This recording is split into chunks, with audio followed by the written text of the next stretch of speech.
जब सरकार को पावर खरीदने के लिए एडवांस में पैसा भरना पड़ता है, जब तक हम पैसा नहीं भरेंगे, अभी जो नए रूल्स लागू हो गए हैं एलपीएस रूल्स के हिसाब से हमें पहले एलसी खोलनी है या एडवांस पेमेंट करना है, उसके बाद ही हमें पावर उपलब्ध होता है। जो हमारे बीपीए जो जेनकोस के साथ है, सेंट्रल जेनको भी है, हमारे स्टेट के जेनको भी है, हम जो पावर हमारी शॉर्टेज होती है हम एक्सचेंज से भी महंगे दाम पर भी लेते हैं। जो जैसे मैंने कहा 20,400 मिलियन यूनिट्स का खपत जो यहाँ जेएनके में पिछले वित्तीय वर्ष में किया था, इस साल हमारी जो एक्सपेक्टेशन है कि ये और बढ़ेगा, 10% बढ़ेगा, तो 22,000 से भी ज्यादा होगी। जैसे मैंने कहा कि पेमेंट एडवांस में करके बिजली लेना पड़ती है। जेएनके का अगर मैं ओवरऑल जो एटीएनसी लॉस यानी aggregate transmission and commercial losses देखने से हमारे जो कश्मीर जो कॉर्पोरेशन है केपीडीसीएल के इलाके में 58% है और जम्मू के इलाके में 42% के करीब है। यानी जो मैं कह रहा हूं, जो बिजली हम जो खरीदते हैं 20,400 मेगावाट, उसमें से एवरेज 55% लॉसेस होते हैं। ये लॉसेस क्यों होता है? क्योंकि जम्मू और कश्मीर दोनों इलाके में मिला के हमारी जो कंज्यूमर मीटर्स जो है सिर्फ 50% ही है। हो सकता है किसी इलाके में थोड़ा ज्यादा, किसी इलाके में कम हो, बट एवरेज मीटरिंग 50%। अन्य जो 50% है वो बिना मीटर एक फ्लैट रेट के हिसाब से जो अपने कंजम्पशन पे चार्ज करते हैं, उसमें बहुत सारे लोग ऐसे वो भरते भी नहीं है। दूसरा रीजन है कि जो हमारे यहाँ काफी जो पावर में जो फिल्टरेज भी बहुत ज्यादा है, क्योंकि हमारे जो केबल्स जो है वो पुराने केबल्स हैं, उस केबल से हुकिंग भी होती है और फिल्टरेज भी होता है।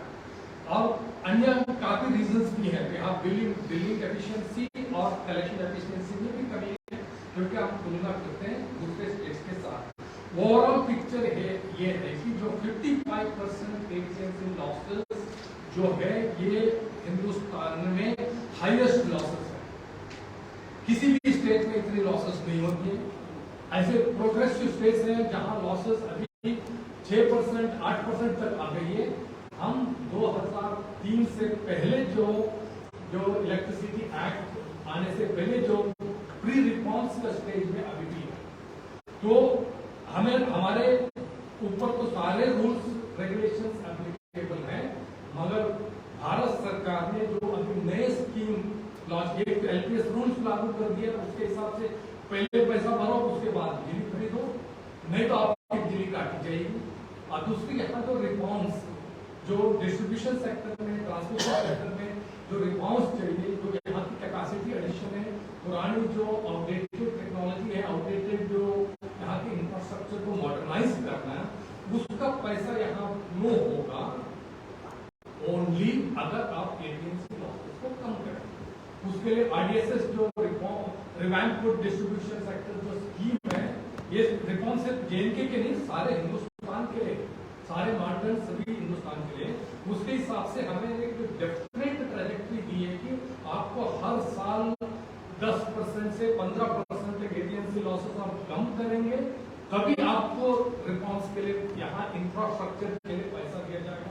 यहाँ पर ट्रांसफार्मर लगाने के लिए, आप पोल लगाने के लिए, तार लगाने के लिए, ट्रांसमिशन के टावर्स लगाने के लिए, ग्रिड स्टेशन के लिए, यहाँ आईटी के द्वारा मॉडर्नाइज करने के लिए, हर चीज के लिए पैसा लिंक कर दिए। आप पहले रिस्पॉन्स करो, पहले आप एटीएनसी लॉसेस कम करो, उसी प्रोपोर्शनेट दर में आप पैसा आपको मिलेगा। अगर आप रिस्पॉन्स नहीं करेंगे, लॉसेस को नहीं घटाएंगे, आपको रिस्पॉन्स के लिए, इंफ्रास्ट्रक्चर के लिए कोई धनराशि नहीं मिलेगी। ये भारत सरकार के गाइडलाइंस है, कानून है, ये सबको देश भर में लागू है। तो उस वजह से हमें यहाँ स्मार्ट मीटर्स लगाने के लिए आरडीएसएस में और एक पीएमडीपी प्रोजेक्ट में उसमें पहले सैंक्शन हुआ था। और खुशी की बात है कि हमने अभी तक 3,80,000 स्मार्ट मीटर्स लगाए।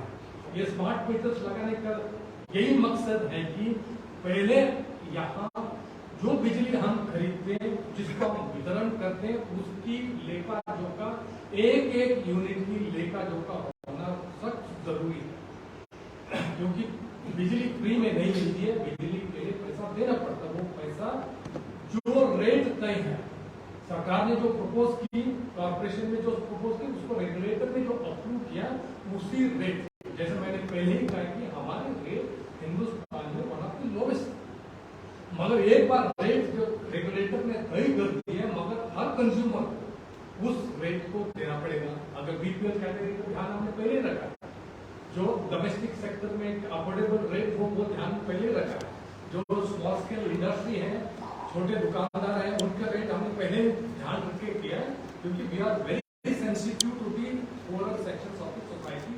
अफोर्डेबिलिटी को हमने ध्यान में रख के ही रेट तय किया, क्योंकि जब तक ये बिजली का पैसा कंज्यूमर जो कंज्यूम करता है उसके द्वारा भुगतान नहीं होता है, हमें बिजली खरीदने के लिए पैसा नहीं मिलेगा, क्योंकि एटीएमसी लॉस अभी 55% का जो गैप है उसमें ग्रांट के द्वारा उसको पूरा कर रही है। मगर सरकार पिछले कई सालों से ऐसे जो गैप इतना बढ़ गया था, बकाया इतना बढ़ गया था, जो सरकार ने बिजली खरीदी मगर देने के लिए पैसा आए नहीं। 31,000 करोड़ का लोन सरकार ने उठाया। आज हमारे पास 31,000 करोड़ की लायबिलिटी है, ये सिर्फ बिजली का लॉसेस से हुआ है। इस लॉसेस जो 31,000 करोड़ की लॉसेस टोटली अनसस्टेनेबल है। बजटरी ग्रांट उसको कितना भी दे देंगे, क्योंकि बजट सरकार की आमदनी लिमिटेड होती है।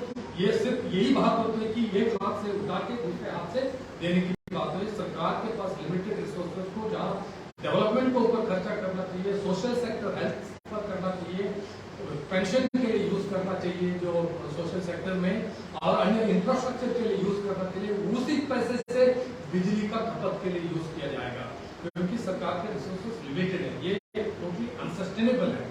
उस वजह से ये कॉन्शियस डिसीजन लिया गया है कि स्मार्ट मीटर्स लगा के, पहले तो मीटर्स ही नहीं है, मीटर्स को स्मार्ट मीटर्स को लगा के, स्मार्ट मीटर का मतलब है कि यहाँ कोई भी इंफ्लेटेड बिल आने के सवाल ही नहीं है। ये मीटर प्रॉपरली टेस्टेड है,